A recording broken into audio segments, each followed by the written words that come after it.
Hal itu benar-benar mengubah takdir hidup saya. Itu terjadi pada suatu malam yang sunyi. Saya sendirian mengendarai sepeda di jalan. Tiba-tiba sepeda saya terguncang hebat dan saya terjatuh ke tanah setelah ditabrak. Saya menahan rasa sakit yang luar biasa di tubuh, perlahan bangkit dan berkata, "Saya tidak apa-apa. Saya tidak apa-apa." Melihat saya baik-baik saja, mereka pun akhirnya lega. Manajer saya dengan cemas berkata kepada saya, Kamu ini anak, apa yang ada di pikiranmu sebenarnya? Lihat jalan selebar ini, kenapa malah melompat ke jalan? saya buru-buru melambaikan tangan untuk menghentikannya. Secara naluriah, saya membuka kotak alat musik, memetik senar guzheng, dan saat itu juga matanya tertarik pada guzheng itu. Ketika melodi mengalun, ia langsung terpesona. Ia perlahan turun dari mobil, ingin melihatku lebih dekat, tapi aku sudah membereskan guzheng dan berbalik pergi. Berhenti. Apakah dia melihatnya? Apa? Itu, kamu benar-benar tidak melihat hal aneh itu? Selain kamu, aku tidak melihat apa-apa. Tanpa berpikir panjang, aku langsung berbalik dan pergi. Dia memperhatikan konservatori musik Huadong di belakangku, dan dalam hati diam-diam bersumpah harus menemukan kesempatan untuk bertemu denganku lagi. Keesokan harinya, dia mengajak sahabatnya menyamar dan mengeluarkan banyak uang untuk masuk ke universitasku. Bayar 1 semester dulu cukup tidak? Pergilah segera! Pada hari pertama masuk, dengan perasaan gugup sekaligus penuh harap, dia berkeliling mencari sosokku. Datanglah ke klub musik tradisional kami. Kebetulan di sebuah tikungan, dia bertemu denganku dan langsung menyapaku lebih dulu. Halo, penampilan guzengmu sebelumnya itu apakah? Melihat tingkahnya yang aneh, aku sama sekali tidak mengenali bahwa dia adalah Du Minghan. Hai. Tiba-tiba seseorang memanggil dan memotong ucapannya. Kamu perlakukan kakakku. Orang ini bernama Mufan. Dia adalah juara lomba komposisi tingkat nasional. Juga idola di hatiku. Dia sangat membenci penyanyi idola. Katanya mereka hanya mengandalkan penampilan seperti vas bunga, tanpa kemampuan atau keahlian yang nyata. Dia adalah Mufan, juara komposisi nasional terbaru kita, dan kami semua adalah penggemar setianya. Fan Shailing! Mendengar kata fan Shailing, penggemar, dan semacamnya, aku langsung teringat pada bintang idola di televisi yang hanya mengandalkan kemasan. Mereka bisa hidup tanpa kekhawatiran hanya dengan membintangi satu iklan dalam setahun. Setelah mendengar itu, mata Ade penuh rasa meremehkan padanya. Begitulah, Ade akhirnya bergabung dengan klub musik tradisional. Di kelas, guru mulai bercerita kisah Boya dan Ziki. Pada zaman Chun Kyu dan Zhang Wo, Boya dari negara Jin sangat mahir bermain kin, sedangkan sahabatnya Ziki sangat pandai mendengarkan permainan kin. Ade pun mulai berkhayal, seolah-olah dia adalah Boya dan aku adalah Ziki. Saat Boya bermain kin, Ziki bisa melihat berbagai gambaran di benaknya, sehingga mereka pun menjadi sahabat sejati yang saling memahami. Tuan tahukah Anda lagu apa yang saya mainkan? Kong Jongni memandang Yan Hui. Tuan memang benar-benar mengerti musik. Nah, silakan duduk. Tak lama kemudian Ziki meninggal. Boya merasa tak ada yang memahaminya lagi di dunia, jadi dia memutuskan senar sitarnya dan tak pernah memainkannya lagi seumur hidupnya. Tak akan pernah bermain kin lagi. Setelah cerita itu selesai diceritakan, Ada seperti ini sulit ditemukan. Ade menatapku seakan memikirkan sesuatu. Saya berharap kalian semua bisa menemukan sahabat sejati yang benar-benar memahami kalian seumur hidup, sehingga musik kalian akan memiliki jiwa dan mampu menampilkan warna yang beraneka ragam. Baiklah, Guru memilih aku dan Ade. Muhammad dan juga Song Xiaoqing. Kuartet yang Anda daftarkan sebelumnya telah dipilih untuk tampil di konser tahun baru sekolah. Saya berharap kalian bisa tampil dengan baik. Malam itu, Ade datang ke ruang musik dan menemukan saya menulis surat cinta. Saya bingung karena tidak bisa menulis surat cinta itu. Ade mendorong pintu hingga terbuka. Halo, saya Ade. Saya Song Xiaoqing. Dia mengusulkan untuk berlatih musik bersama saya. Ayo mulai latihan. Lalu dia berbalik untuk mengambil kotak biola saya.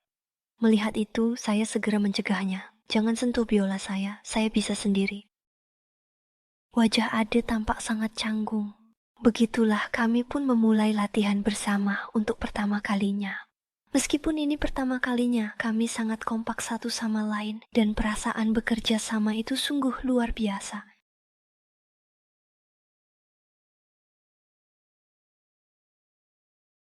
Setelah itu, kami saling memastikan perasaan kami. Kami berdua seperti Boya dan Ziki. Sejak saat itu, Ade sering datang mencariku untuk mengobrol, belok kanan di depan, lalu terus jalan. Belok kanan, kanan, di sebelah kanan. Iya, apa kamu tadi merasa kurang enak? Ah, aku terlalu lama berada di dunia musik, tidak apa-apa. Bagaimana kalau kamu ikut aku saja? Terima kasih, aku yang mengajaknya pergi mencari Alu. Di perjalanan, kami banyak mengobrol, dan di antara semua hari, momen favoritku adalah saat ini. Senja. Karena senja itu misterius sekaligus membuat orang enggan berpisah. Kamu juga berpikir begitu? Pasti kita punya ikatan khusus. Selain itu, aku juga akan membuang surat cinta yang kusukai ke tempat sampah. Kamu diam-diam membaca surat yang kutulis untuk Mufan ya, sambil terus mengobrol. Ade akhirnya tahu rahasiaku. Dia menyemangatiku agar tidak terjebak pada hal-hal kecil di depan mata dan mendorongku untuk melangkah maju dengan berani. Pada saat itu, mungkin hatiku tidak terasa begitu berat lagi. Ade tahu aku sangat suka menjenguk keluarga. Jadi dia sering pergi mencari Mufan untuk belajar cara melatih keberanian. Tapi Mufan sama sekali tidak menyukai Ade, si murid miskin dari desa, dan sering mengusirnya keluar, hanya memanfaatkan dia berulang kali. Maaf, ini sudah tugas besar terakhir. Kuartet kami sangat berharap kalian tidak melihatku sedang bekerja. Ayo, pergi, ayo, aku sedang sangat sibuk sekarang. Kau tahu aku sangat sibuk. Satu-satunya yang berbeda adalah hubungan di antara kami semakin rumit, kan? Hei. Hari itu, Ade masuk ke ruang belajar melihatku sedang fokus menulis sesuatu. Kamu sedang menulis apa? Saat dia melihat jelas yang kutulis adalah surat cinta. Kali ini tidak akan dibuang ke tempat sampah. Menurutmu dia akan suka tidak? Kupu-kupu berkedip beberapa kali lalu muncul. Kira-kira dia juga akan berkedip enggak ya? Ini adalah teknik Liuan. Dia pasti akan sangat suka. Dia masih dengan tenang menyemangatiku di balik dinding, dorongannya membuatku jadi percaya diri. Tapi, aku tak menyadari tatapan matanya yang penuh kekecewaan. Keesokan harinya aku mencari Mufan, bersiap menyatakan perasaanku padanya. Mufan teman sekelasku, aku menulis puisi untukmu. Harus dibacakan. Kupu-kupu itu berkedip beberapa kali. Baru belajar terbang, dengarkan. Saya rasa semua yang hadir di sini pasti punya satu pertanyaan. Apakah kupu-kupu bisa berkedip? Seketika itu, aku merasa sangat malu dan hanya ingin melarikan diri dari sini. Itu adalah gaya bahasa personifikasi. Apa itu gaya bahasa personifikasi? Sastra menyampaikan nilai. Guru Lusyun mengajar teman sekelas. Aku kagum bakat musikmu, tapi pada perempuan, sebaiknya kamu lebih lembut sebagai pasangan. Kamu tidak pakai perasaan saat dengar Ade menyanyikan lirikku.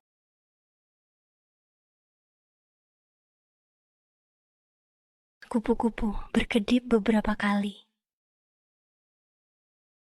Baru kemudian ia akhirnya belajar terbang. Saat musik mulai mengalun, seolah-olah semua emosiku menyatu ke dalamnya. Dia melihat keterkejutan dan rasa haru yang sekilas muncul di mataku. Setelah pertunjukan selesai, perasaan kami mengalami perubahan yang halus.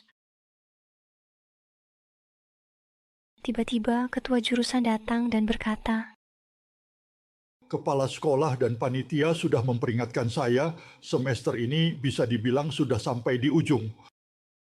Takdir semakin terasa dingin dan hambar. Aku tidak bisa mengubah pemikiran anak muda zaman sekarang. Ade tahu betapa pentingnya klub Mingyue bagiku, lalu berkata, bagaimana kalau Duming melihat promosi yang dilakukan oleh Departemen Mingyue? Tapi di mana dia bisa menemukan orang itu? Pokoknya aku cukup yakin kok. Ade, kalau begitu aku mewakili Departemen Mingyue mengucapkan terima kasih padamu. Malam itu, aku yang mengajaknya keluar berjalan-jalan. Kami menyusuri jalan kecil di kampus. Cahaya bulan yang lembut menyinari tubuh kami. Suasana di sekitar begitu tenang dan indah. Aku dengan tulus mengucapkan terima kasih kepada Ade. Tatapan mata Ade padaku. Akhirnya ia memberanikan diri untuk mengungkapkan perasaannya padaku. Beberapa hari ini ada hal yang ingin aku katakan padamu, tapi aku tidak tahu caranya. Seharusnya bagaimana aku bereaksi saat pertama kali aku melihatmu. Keluarga melihat seekor kupu-kupu. Aku tidak menanggapi Ade. Aku menutup matanya. Tanpa sadar, aku meninggalkan sebuah ciuman di pipinya. Malam itu, kami berdua tidak kembali ke asrama, melainkan saling bersandar, bertumpu di bahu satu sama lain, menunggu datangnya fajar bersama-sama. Sampai saat itu kami berdua mengira hari-hari ke depan akan dipenuhi cahaya matahari dan kebahagiaan. Namun, apa yang harus datang pasti akan datang. Manajer Ade datang di saat yang tidak tepat. Sikapnya sangat tegas. Ia memaksa Ade segera keluar dari sekolah dan kembali tampil, menyuruhnya cepat-cepat berkemas. Pulanglah bersamaku, urusan pengunduran dirimu dari sekolah sudah aku uruskan. Kalau aku bilang ke mereka bahwa kamu sebenarnya Du Minghan, bagaimana? Tidak takut? Kalau aku bilang ke Song Xiaoqing, bagaimana? Setelah puas meniru bintang film, kamu datang main dengan gadis biasa. Kamu menyakiti hatinya. Sedikit lebih cepat, percakapan mereka berdua didengar oleh Kepala Shi, dan setelah kembali, beliau pun memberitahukan hal ini kepadaku. Kenapa kamu terengah-engah begitu? Xiaoqing, sekarang aku benar-benar tidak tahu harus bicara bagaimana padamu. Ternyata Muhammad adalah Du Minghan. Jangan bercanda denganku. Ade itu anak dari desa, mana mungkin dia adalah bintang besar itu. Aduh, ternyata benar. Aku sendiri mendengar langsung dari manajernya, katanya dia datang ke Akademi Musik hanya untuk main-main dengan gadis biasa. Awalnya aku yang polos sama sekali tidak mau percaya, tapi setelah itu, dia juga bilang Ade menyamar dan datang ke sini. Ternyata dia hanya ingin mempermainkan gadis biasa. Aku tertegun. Dia tidak berani percaya semua ini benar, apalagi percaya. Cinta yang baru saja kami mulai harus berakhir begitu saja. Akhirnya, di bawah tekanan dan bujukan manajernya, Ade akhirnya kembali ke identitasnya sebagai seorang bintang. Dan mengadakan jumpa fans di alun-alun, aku hanya berdiri diam di sana. Di tengah malam, aku dipenuhi rasa terkejut dan kecewa. Aku perlahan berjalan ke depan Ade.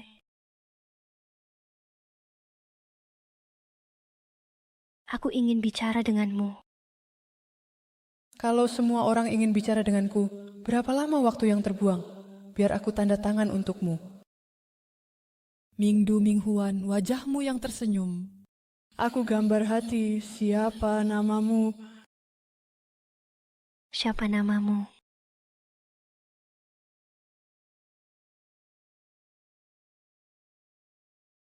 Kumpulkan dengan cermat, kumpulkan dengan cermat.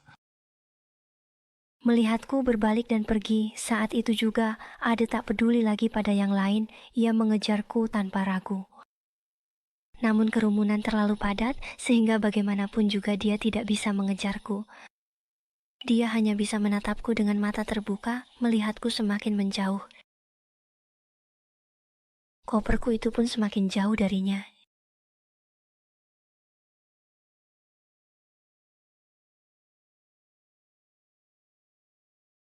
Sesampainya di rumah, aku memotong senar guzeng dengan kesal.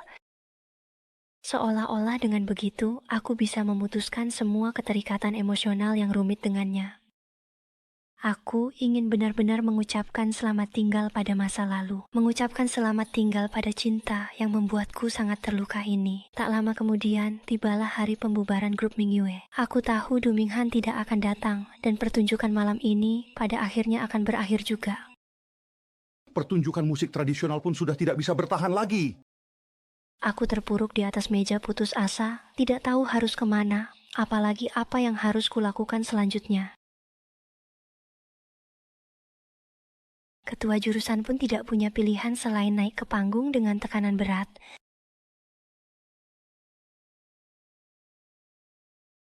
Di sisi lain, Ade melepaskan manajernya dan berlari menuju sekolah.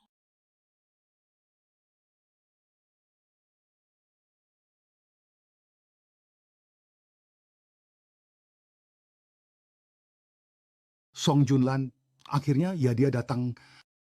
Hai deh, ambil mikrofon itu. Menceritakan kisah di antara kami. Mendengar itu yang kurasakan hanyalah kebohongan Ade padaku. Aku berbalik dan berjalan keluar menuju pintu. Namun tepat saat itu, musik yang familiar pun mulai terdengar.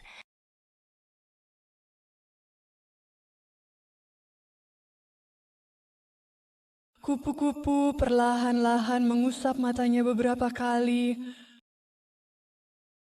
Baru belajar terbang. Langit malam dipenuhi bintang-bintang. Menunggu sebentar lagi akan mendarat. Melodi yang akrab saat aku terbang bagaikan sebuah kunci.